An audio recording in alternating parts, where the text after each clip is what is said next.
Father of 5, a cancer survivor, a 7-time winner of the Tour de France. I'm Lance Armstrong. I've been on the Oakley team since 1988.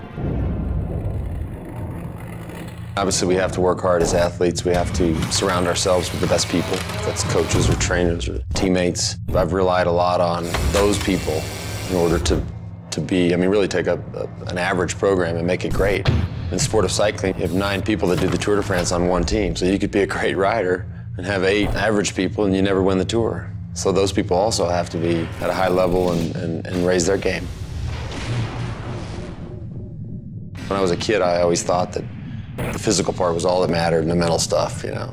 Of course you have that. And as I got older, I realized that the mental part is really, while the physical part's still important, the mental part is more important. In fact, maybe even way more important. This world is filled with people that are physically great and very talented and born with amazing tools. They don't have the mind to turn on the body to say, here's what you're gonna do, or here's how we're gonna go about it, here's how hard we're gonna work. The mind is the thing that forces the body to do it. So I'm also very realistic and know that a donkey is never gonna win the Kentucky Derby. It's a fact. But there's I'm sure there's a lot of motivated donkeys out there. Oakley is a company that's, to me, never rests, which means they innovate. And I've been through many, many generations of Oakley sunglasses. And you always get to a point you think, okay, this is it. I mean, they kind of done the ultimate thing. I mean, how are you going to improve on that? Before anybody ever even starts to remotely think about needing something more or wanting something better, they've already done the work. So the product is already on the way. And clearly guys are sitting there going, no, we can do better.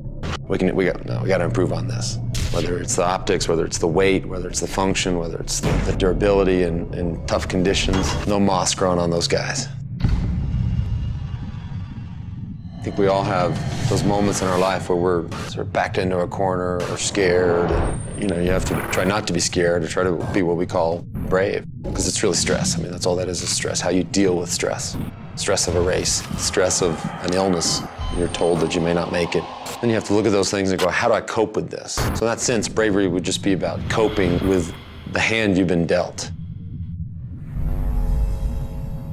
I've never been one to sort of dwell on the past and reminisce. I'm always thinking about what's next week and what's next month or what's tomorrow. Okay, 7 tours, that's pretty great. Surviving my disease is even better. When I look back on my run there, those are all things I was able to do. And so they all have special meaning. Winning your first one, I never thought I'd win the Tour. I won it. I mean, you win the 6th one. Nobody had ever won 6. I did that. Can't believe it. Those are all the moments where you wake up the next day and like, wow, did that really happen? Really? And then you open the paper and you're like, yeah, it really happened.